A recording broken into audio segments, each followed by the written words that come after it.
Oh, hey there. I didn't see you come in. What's up? I'm Trent Windsor, and we're here in search of the perfect shuffle. It's time for another segment of Clearing Out the Archives, where I shuffle my music and I review whatever album comes up song by song. We shuffled our music last time, and the album that came up is Aim and Ignite by Fun. Fun is a pop rock group that was really a flash in the pan. They only ended up making 2 albums together before Jack Antonoff went off to write music for Taylor Swift and be the frontman of Bleachers, and Nate Ruess, I guess, just went to do a duet with Pink. Aim and Ignite was their first album and definitely the lesser known of the 2. Aim and Ignite is a grandiose rock opera of sorts. But is it grandiose enough to help us forget that duet with Pink? Let's see as I review this album song by song.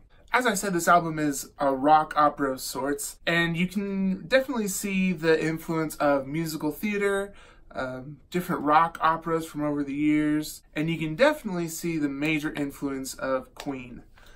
Fun, they just love the Queen. She's just the epitome of fun. She's so fun. Look at that face. No, Queen the band. Listen to Bohemian Rhapsody and you'll definitely hear the influences on this album, Aim and Ignite. So as we go along, the songs create the story about Nate Ruess moving from Arizona to New York to be part of this band. The first song is called Be Calm. This song introduces the protagonist, who is pretty literally the lead singer, Nate Ruess. He finds himself in a new city. It's all a lot to take in, and he's telling himself to be calm. The thing that I like about this album in general, and we start off with song 1, the instrumentation isn't just classic pop or classic rock. It's very orchestral, definitely bringing in those musical theater influences. So in this song, you've got strings, you've got horns, you've got the works, all accompanied by guitar and bass and drums. They do a really good job of weaving these instrumentations together to make a cohesive sound. The song Be Calm, it's very theatrical, both in its lyrics and in its delivery. There's definitely a Bohemian Rhapsody-esque transition from strings and pianos and horns to more electric rock instrumentation. All in all, it's a great intro, great opening to the album, definitely gives you a taste of what's to come. It really captures the imagination and puts you into this story, puts you into the scene. This one is 25% skippable. The next song is called Benson Hedges. Benson Hedges is a driving, gospel-inspired track. Compared to the rest of the album, this has a more straightforward rock instrumentation, but it is supplemented with a gospel-esque choir. Here we find the protagonist making a full transition, leaving the things behind that he left behind. The thing about this song is that the little details are just incredible. There's bells, there's harmonies, there's echoes. Just the minute details are what push this song over the edge from, just generally good with a catchy tune to really intricate and really capturing the emotion that it's trying to capture. This song as well is 25% skippable. The next song on this album is called All the Pretty Girls. Here our protagonist is just running around New York City chasing girls. He's obviously having a hard time letting go of someone he left behind. This is one of the tracks that really shows off how catchy these songs on this album are. There's more sweeping strings in this song, but it's a lot more rock instrumentation. The guitar kind of transitions from acoustic to electric to acoustic. It makes it feel like he's moving from place to place. It's all topped off with a really clean guitar solo, which is always a good addition. This song is 30% skippable. The next song on this album is called I Wanna Be the One. This is a very sweet song. It's dedicated to someone he loves. It's kind of hard to figure out who that is, because at one point it feels like maybe it's a baby, but on the other point, he puts his hands to the table and dares say the love of his life. And unless you're this guy,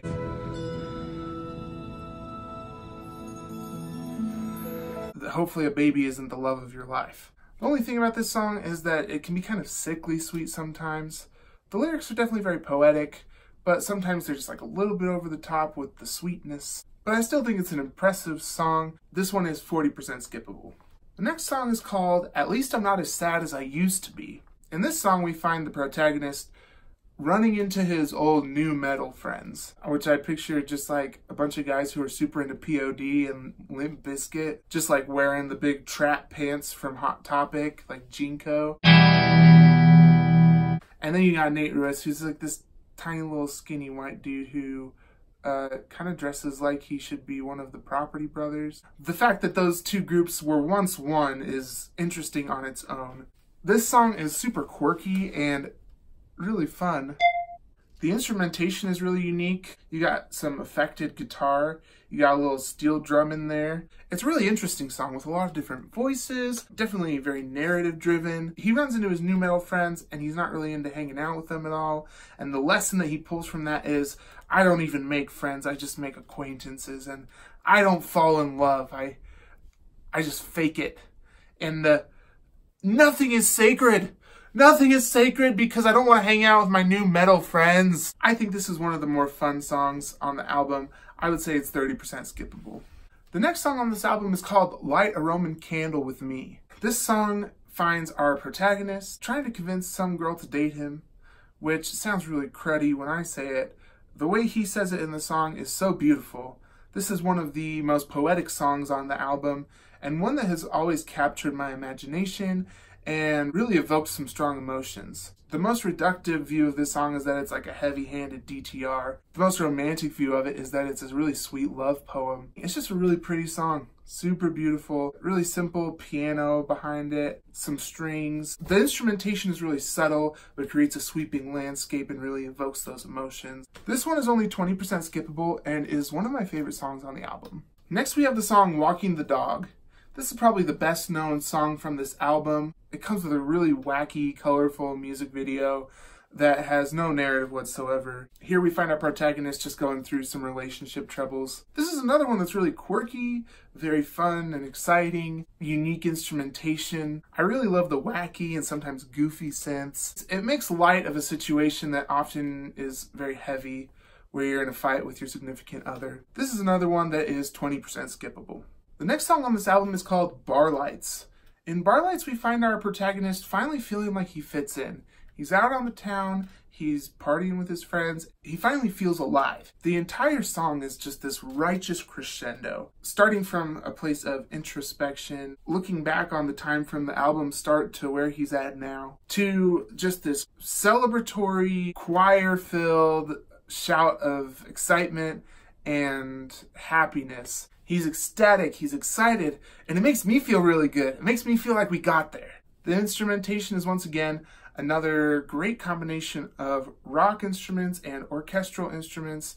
There's some really solid like 80s pop, call and response choir stuff that goes on in part of the song. It all comes together to just form this really righteous and celebratory song that just makes you feel good, man. This one is 15% skippable, and I think one of the best crafted songs on the album. From there we go to a song called The Gambler. This song is a retelling of the story of Nate's parents. It starts from when they fell in love to the current day where their children are grown up. I really love the poetic way that he describes how they fell in love, the poetic way he describes how they feel about their kids. All of it is put to an incredible piano track and some really well done French horn parts that just sweep you away into another time, a whole nother story that is still connected to the one that we are invested in the album. This is another one that's 15% skippable. The final song on the album, not counting bonus tracks,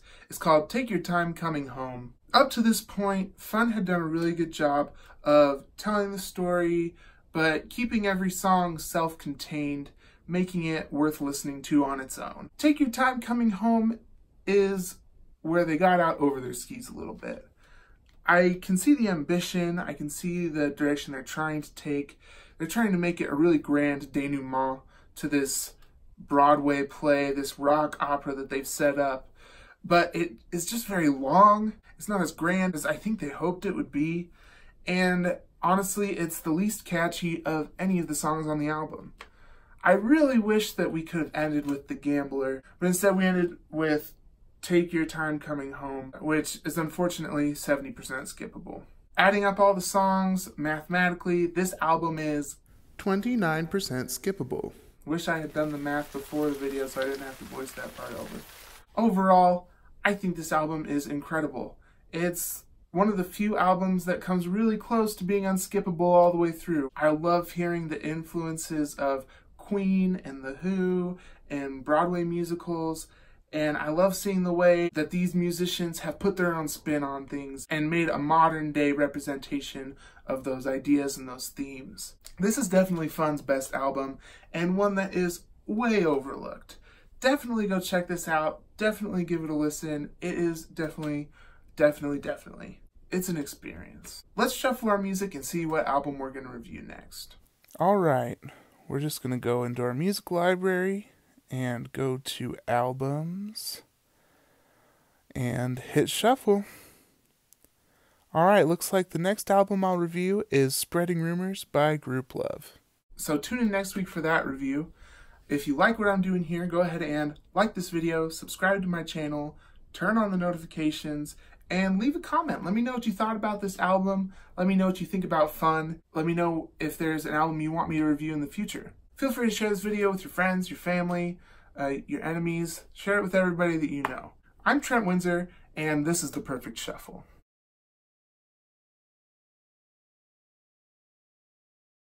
Just hit this, dude. It'll make you feel so good.